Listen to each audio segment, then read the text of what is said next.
Hey everyone, welcome to the Your Future on Meritt podcast. My name is Will Koning. I am CEO and co-founder of Meritt. And today we are joined by a very good friend of mine, Immacolata Bättig. I call her Imma, so you guys can too as well. But Imma has been in sales, I think almost as long as me. She is an amazing sales development coach, and she is currently heading up the German and DAC sales development team over at the one and only Salesforce. So, Imma, it's really nice to have you on the podcast. Thank you so much for joining me. How are you? I'm doing Okay. great, and thanks so much for the intro. It's always great to work with you, Will, and yeah, and I'm really excited to share some of my own key learnings and insights, not only having done the job myself, but also having managed close to 50 people at this point that transitioned through over the last 2.5 years here at Salesforce. Yeah, that's amazing. So that's like 50 SDRs all the way through from SDR, and they're all in like roles like sales development and account executives, account managers, that kind of thing. That's incredible. Okay, cool. Well, let's before we get onto that, let's start at the beginning. And the question that I like to ask anyone that's been in this game long enough is think yourself back to the start of your sales career. And think about when you're explaining what you're going to do for your career. Like, why didn't you get a normal job like being a banker or an accountant or something? What was it? Yeah, that's a great question. So, to be honest, I think I kind of stumbled into sales by accident when I was studying. So, I don't actually have a official college degree, which made it a lot more difficult for me to get, great opportunities. And similar to, some other people that might not have the best grades, I had to kind of be a bit more creative in what opportunities, I could leverage. And lucky for me, I found a great little startup in Munich. And I joined them initially kind of like as a team assistant, office manager, PA to the country director. And from there on, I kind of like assumed more responsibility for customer conversations, initially more on the post sale side.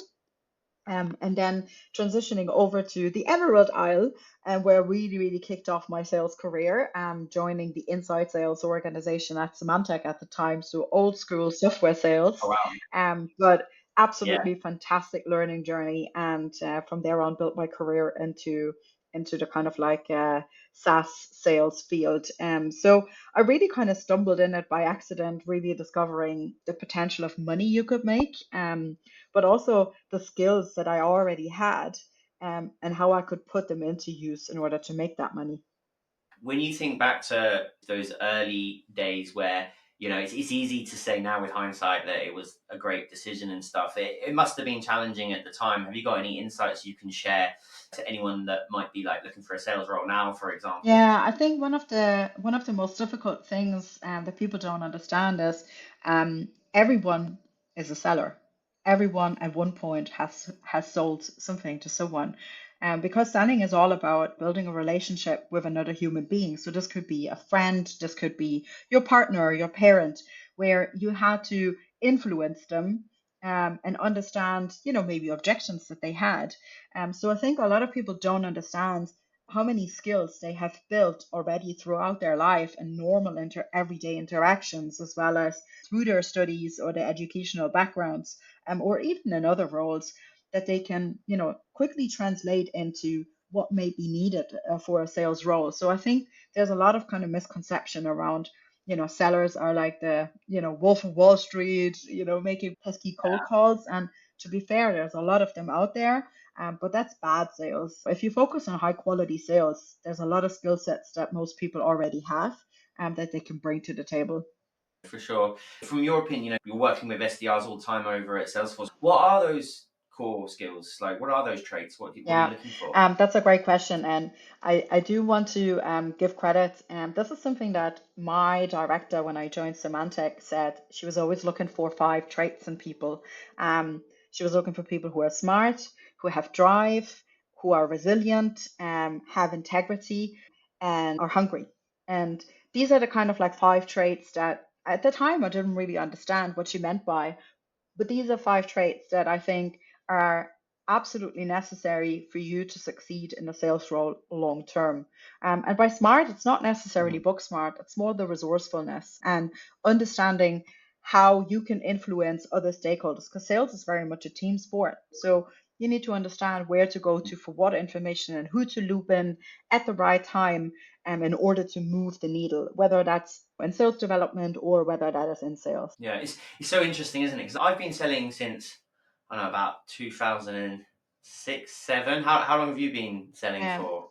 Similar yeah, so time? I joined Symantec in 2014, when I moved to Ireland, Yeah, and then I was selling kind of like the 5 years before, or had exposure to sales the 5 years before when I was working for the startup in Munich. right. So quite a bit of time, and it's for all the things that keep changing in the sales world. I just find those things that you're describing there, what are those core traits of being a good salesperson, I think they've never changed.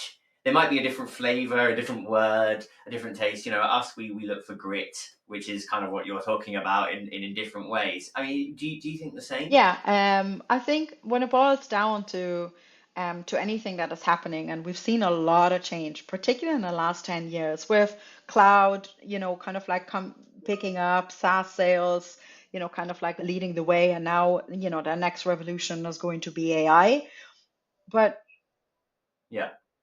in essence, it'll boil down to a person conversation. Yeah, you can leverage AI, to have better insights, to have, better conversations with people, but people buy from people. And that's something that will never change. And building that relationship with another human being, for them, winning their trust, demonstrating listening skills, and showing the resilience to kind Mm. of go through from one call, from one rejection to another, that's never going to change. No, for sure. Do you do the hiring for your team over at Salesforce, and you do all the Yes, interviews as I well? do. Excellent. And would you say at the moment there's a lot of people in the sales world? I mean, obviously, I'm assuming it's an entry level role for you guys as well over there. Yeah, so Salesforce has a very kind of like structured progression path, and therefore there's a lot of focus on university hiring. So really helping those graduates start their careers in sales or sales development. Usually, like what that looks like is we would approach a lot of graduates, in particular for the market that I'm working in. A lot of these grads have two kind of ways that they're going. They're either moving into consulting or they're considering sales. And a lot of them Yeah. that don't want to move into consulting have an absolutely exceptional career in sales. Excellent. What would you say then to a candidate, and they might be looking at going to one of the big four, the McKinseys, the PwCs, etc., Accentures, versus a career in tech sales with a company like Salesforce, or any SDR kind of pathway for that matter? What is it that you would say to them to get them to really consider sales? Perhaps, let's be honest, sales can be perceived as beneath certain people.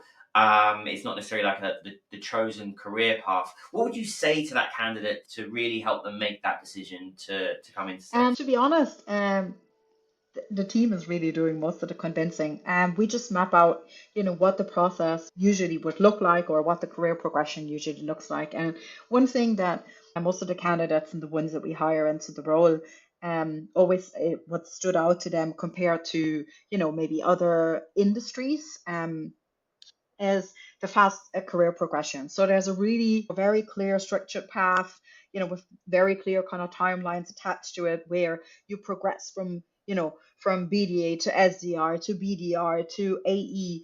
And it's a very, very structured process, with timelines attached to them, where, you kind of like have these like milestones that you reach. And that's what they're really looking for Mhm. early in their career. They want to have those, initial successes to build their confidence, and also have a pay bump with every progression. A lot of the consulting roles start at a much higher earnings potential, and that's why a lot of the candidates are usually deceived into believing like, oh, I'm going to earn this much of a paycheck. But in the reality is you're going to have this paycheck, and you're probably going to have this paycheck for the next 5 years, unless you clock 60 to 70 hours. The difference is in a sales role, you can also clock 60 to 70 hours. And to be honest, a lot of top performers do, um, but they get the return on investment from Yeah, they get a putting that commission, extra money right? in. Yeah. They will hit their accelerators and they will achieve their overperformance. So it's down to you whether you want to have a steady sailing and finish around 100% mark, or if you want to get into those Mm. accelerators.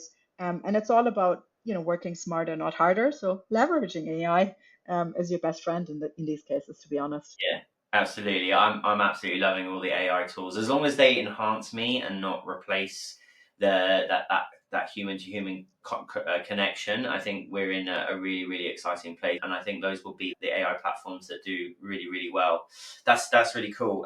So yeah, going back to that career path as well. One thing I was going to say about going down the big four or the consulting route as well is yeah, they're going to be in that role for a long time. Yeah, they might be getting paid a lot, and sure they might learn a lot of theoretical stuff still. But the reality is I think you just learn so much in sales simply by doing and learning and failing and dealing with things like rejection, which certainly in this day and age, that's a very rare experience to kind of encounter if you're not in the sales world. I don't know if you had any shed any light on what you would also learn outside of the good pay and the career progression. Yeah, and I think there's a lot of learnings when it comes to sales and sales development.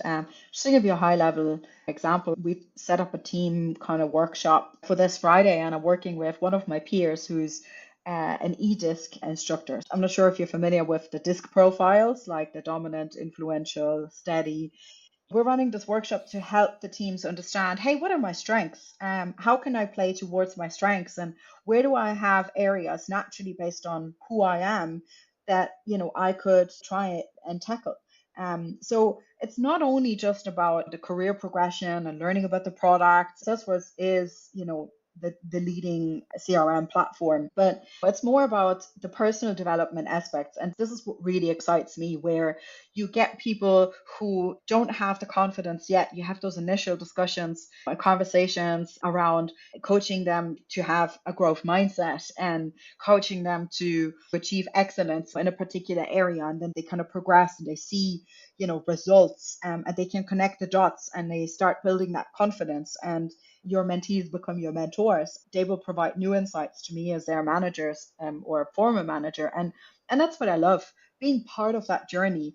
And there's no other team than sales development that has this kind of personal progression as well, where they really develop and hone in on skills like objection Yeah. handling, or confidence, executive presence, presentation skills, like you name it.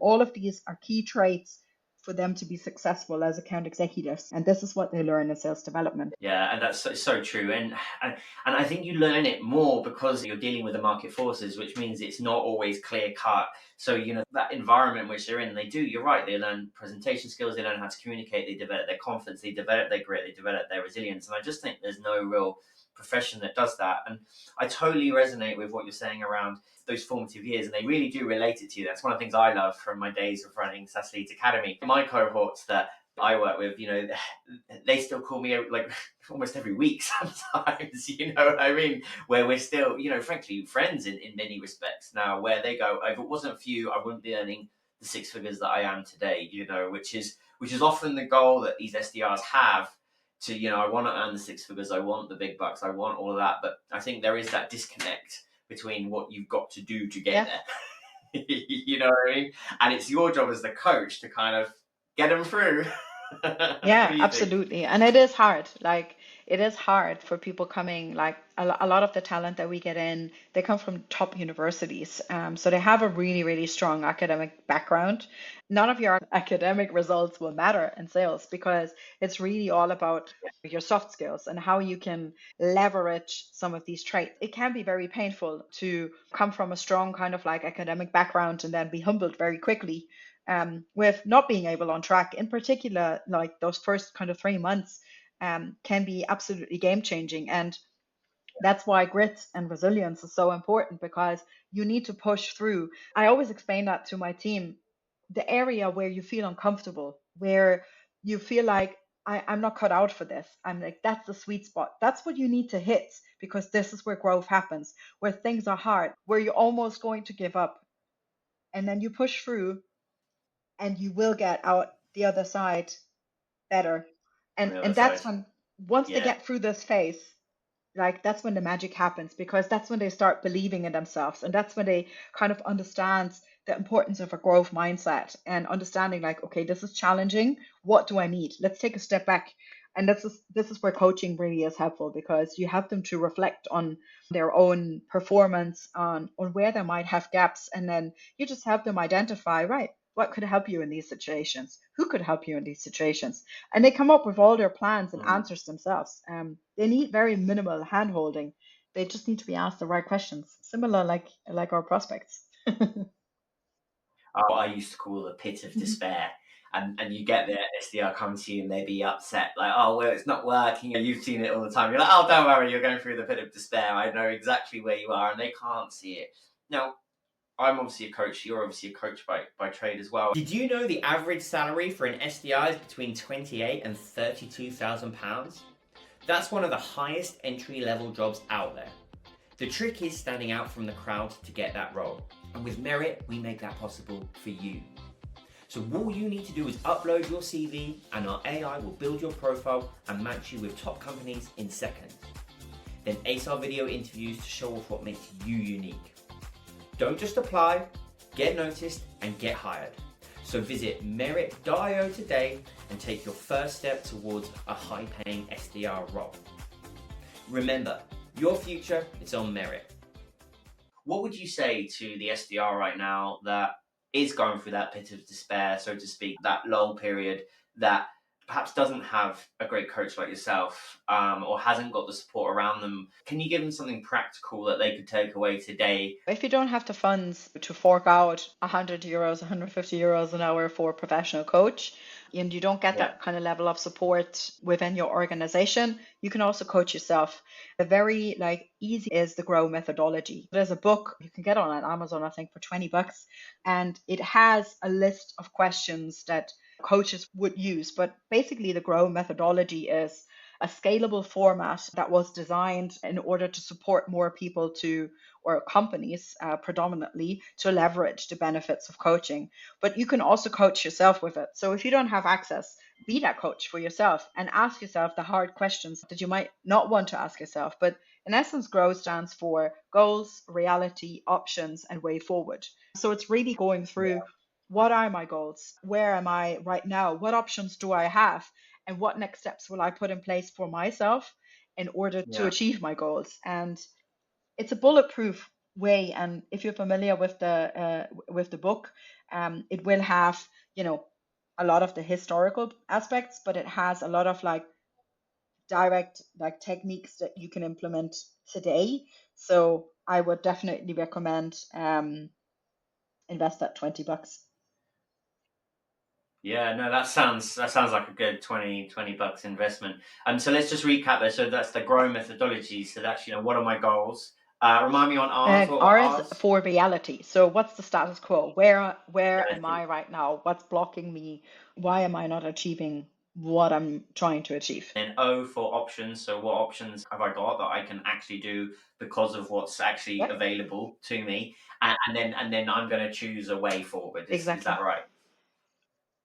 Amazing. That is really helpful. I think that's really good advice for anyone that is struggling right now and perhaps can't afford a coach, because I know cost of living is a real thing for many. Let's do some quick fire rounds. So imagine you can go and wave your wand back in time and you can go back to Imma from when she first started her sales career. What are the 3 pieces of advice that you'd give yourself right now, Imma, that perhaps you didn't take and you wish you had?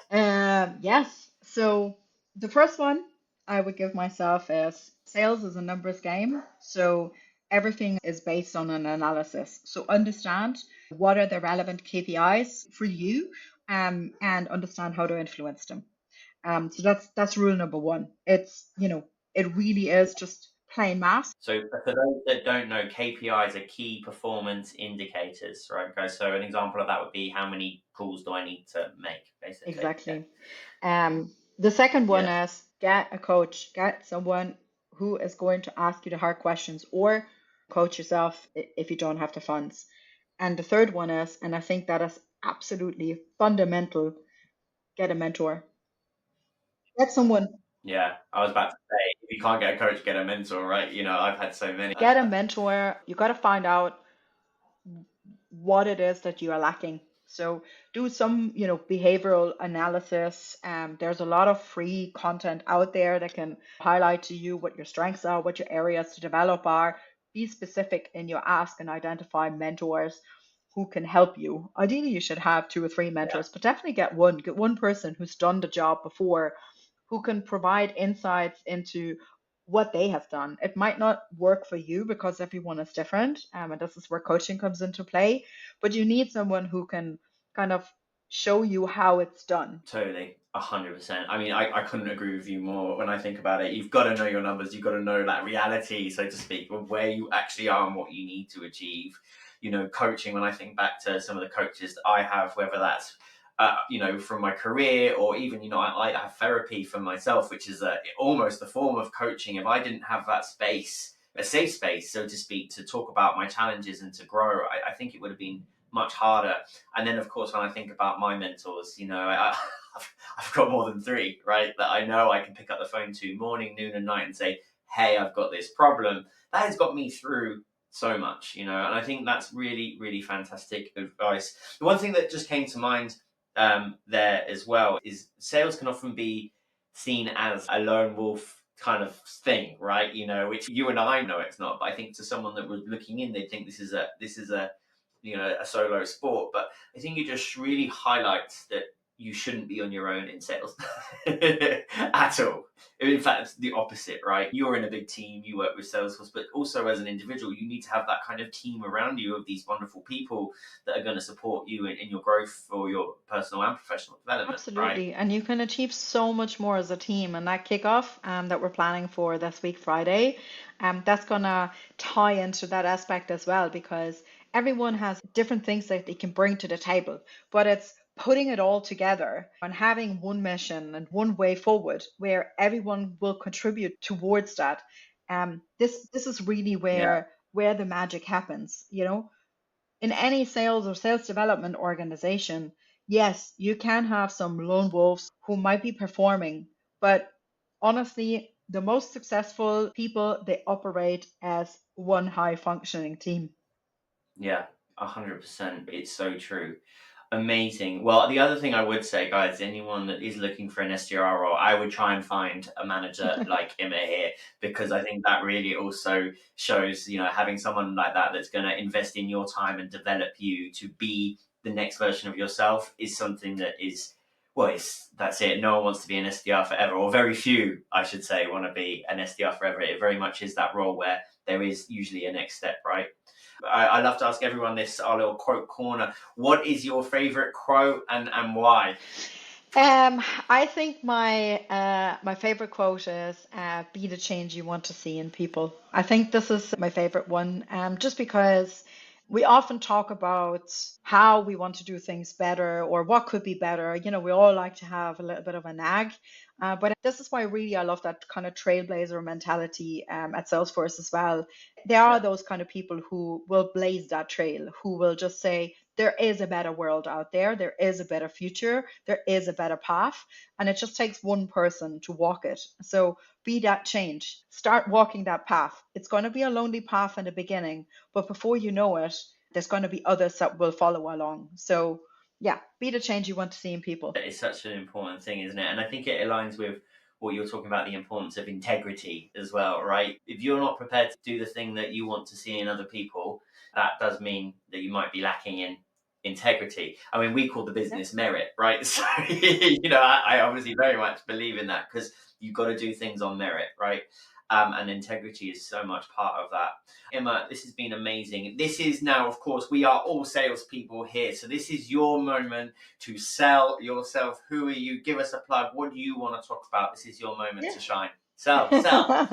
I think sales is more about asking great questions. But yes, I mean, right now we're actually fully seated in my team, so I don't have any positions, but there will always be positions opening. And one thing that I really want to highlight is the majority of companies out there are actually leveraging Salesforce as their CRM platform. So we've got really Yeah, great courses that everyone can do who's interested in a career in sales, to learn more about the technology, learn more about the numbers elements that I shared. Know your yeah, reports and dashboards. My team knows that. So go onto our Trailhead platform, sign up for these courses. They've got great AE courses, BDR courses. There's a very recently launched Sales Blazer community, as well as a sales certified badge that you can add to your LinkedIn profile. So if you really want to Amazing, show yeah. employers that you're all about sales, go and start with Salesforce. Are you guys doing AI in sales courses as well soon? Because I know AI is a big thing for you We guys, obviously. are. Dreamforce is happening this week. There was a strong focus on Agentforce, which is going to be absolutely transformational. So imagine this, Will. You're going to have an AI agent that is basically your little PA telling you what you should be focusing on based on, the data that is available throughout your systems. So imagine you're an SDR and there's a little agent that's telling you you should pick up the phone and call this customer because of XYZ reason, and have that point of view ready, crafted by your agent for you. And this is across the board, whether that is, card assistance, service assistance, you're going to have agents Yeah. everywhere, supporting every function in the business, to really add that human element to it, and focus on building those relationships. I mean, like I said, that is the best application of AI. AI is not here to replace us. Not AI as it exists today, at the very least. It genuinely can enhance you in ways that you've never imagined. It really is a truly exciting time to start working in technology. It might have been tough for the last few years, right? But I really think this is I can't wait to see the next evolution of all this stuff. And it sounds like Salesforce again is going to be right at the spearhead of it all. So it sounds very exciting. If you're looking for a career there, I would be following Salesforce most definitely. Brilliant. Imma, this has been amazing. How can people get in touch with you, Imma? What's the best way to find Best you? way is to find me on LinkedIn. So there's not many Immacolata Bättigs, so you'll easily find me. Just Oh. put in Immacolata and Salesforce, and here I am. So yeah, connect with me on LinkedIn. I always love engaging with early and career talent, or people exploring a move into sales. Reach out to me on LinkedIn. Let's connect, and let's bring that new AI revolution to the next level together. Indeed, yeah. And also, obviously, a little plug for Meritt. If you can't find a job over at Salesforce, we have loads of SDR roles and AE roles on the platform as well. So, yeah, guys, I think between that, there's plenty of places to learn about how to be an exceptional sales representative. So, with that, everyone, thank you so much. And remember, your future is on Meritt. See ya. Thanks, Will. Did you know the average salary for an SDR is between £28,000 and £32,000? That's one of the highest entry-level jobs out there. The trick is standing out from the crowd to get that role. And with Meritt, we make that possible for you. So all you need to do is upload your CV and our AI will build your profile and match you with top companies in seconds. Then ace our video interviews to show off what makes you unique. Don't just apply, get noticed and get hired. So visit Meritt.io today and take your first step towards a high-paying SDR role. Remember, your future is on Meritt.